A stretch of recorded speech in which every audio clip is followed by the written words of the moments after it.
తులారాశి. ఈ రాశి వారికి రోజు కొంత మధ్యమ స్థాయిగా చెప్పవచ్చును. ప్రయత్నాలు మెల్లగా ముందుకు వెళ్తాయి. నిర్ణయాల లోపల మార్పులు ఎక్కువగా ఉంటాయి. రుణ సంబంధమైన ఒత్తిడి కూడా పెరిగే అవకాశం ఉన్నది. అనుకున్న పనులు సకాలంలో కష్టమైన పూర్తి చేస్తారు. మిత్రుల లోపల గౌరవ మర్యాదలు పెరుగుతాయి. కొన్ని ముఖ్యమైన నిర్ణయాలు తీసుకోవలసి వస్తే ఇతరుల యొక్క సలహాలు పాటించండి. దానివల్ల మీకు కొంత మేలు కలుగుతూ ఉంటుంది. తులారాశి వారు ఈరోజు లక్ష్మీ వెంకటేశ్వరాయ నమః అని చెప్పి వెంకటేశ్వర స్వామిని స్మరించుకొని వీలైతే తులసి మాల సమర్పించండి. తులసి దళాలతో మాల కట్టి స్వామివారి యొక్క ఫోటో లేదా విగ్రహానికి సమర్పించడం వలన మీకు అనుకూలత పెరిగి అనుకున్న పనులు పూర్తి చేస్తారు. వృశ్చిక రాశి. ఈ రాశి వారికి రోజు మధ్యమ స్థాయిగా చెప్పవచ్చును. ప్రయత్నాలు కొంతవరకు ముందుకు వెళ్తాయి.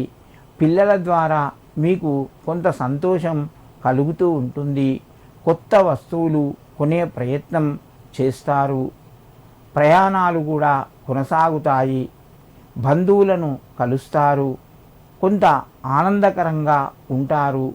వృశ్చిక రాశి వారు ఈరోజు భూ నీలా సమేత శ్రీ వెంకటేశ్వరాయ నమః అని చెప్పి 7 సార్లు చదువుకొని నమస్కరించి మీ పనులు ప్రారంభించండి. మీకు మరింత శుభయోగం కలుగుతూ ఉంటుంది. ధనస్సు రాశి.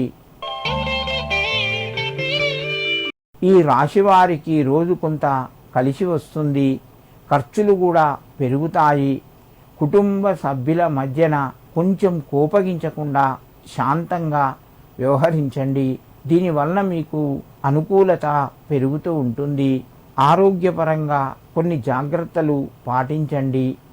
దూర ప్రయాణాలు వాయిదా వేసుకోవడం మంచిది. తప్పనిసరి అయితే కొనసాగించండి. రావలసినటువంటి ధనము కొంత మొత్తము చేతికి వస్తుంది. మిత్రుల ద్వారా మీరు కొన్ని పనులు కూడా చేపట్టి విజయం సాధిస్తారు.